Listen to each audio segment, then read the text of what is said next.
When I encounter young men or young women who are struggling with pornography, and I think one of our greatest mistakes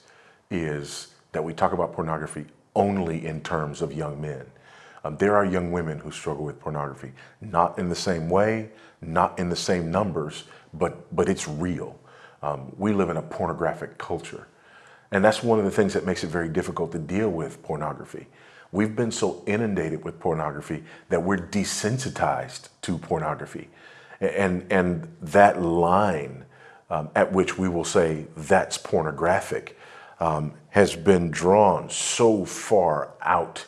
into the realm of the inappropriate that we have people who dress pornographically and they're not bothered by it and we're not bothered by it anymore. So one thing that I say to people in this area is that we need to recognize that we are living in a pornographic culture. And the reason I say that is because part of dealing with the roots of pornography are acknowledging the fact that we have been desensitized to it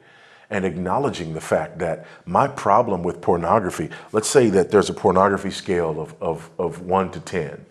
and 10 is, you know, full on, you know, I'm engaging in, you know, the worst examples and extremes of pornography. Well, I think culturally, we probably live every day around a 3 or 4, just in commercials and just in, you know, and just in the things that we become desensitized to. And so if I'm living at a 3 or 4 and a 5 or a 6 really doesn't bother me anymore, then when I get to a 9,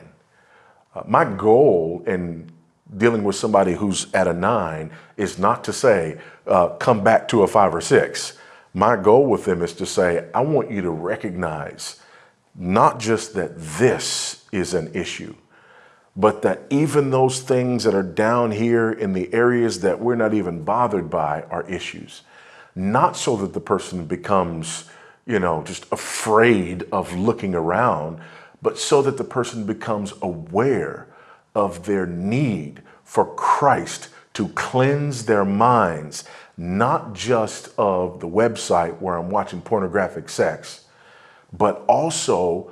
of my lack of sensitivity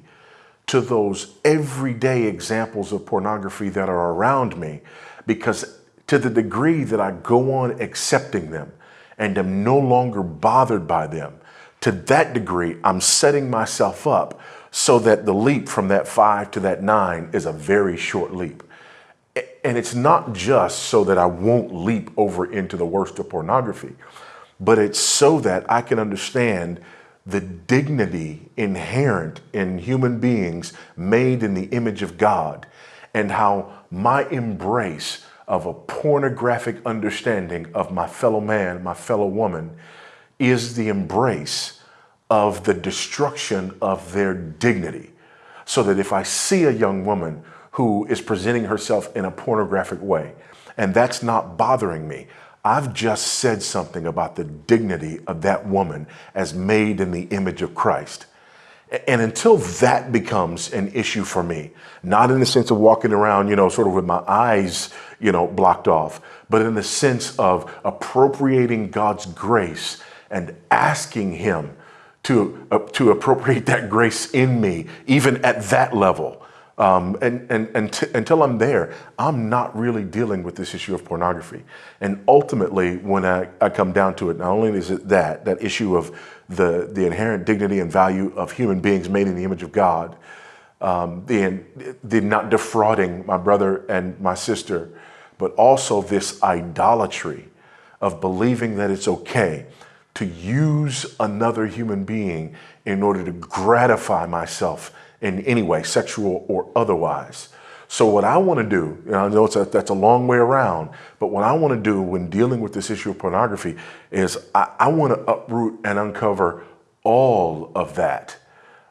so that we can not just have this sort of legalistic response to, I'm not going to do that, and I'm going to put things in place so that I don't do that anymore, but so that we have a response that goes all the way back to You know, the cleansing of our minds to be able to appreciate one another as being made in the image of God, and not just accepting this ordinary pornographic predisposition that has become so normal.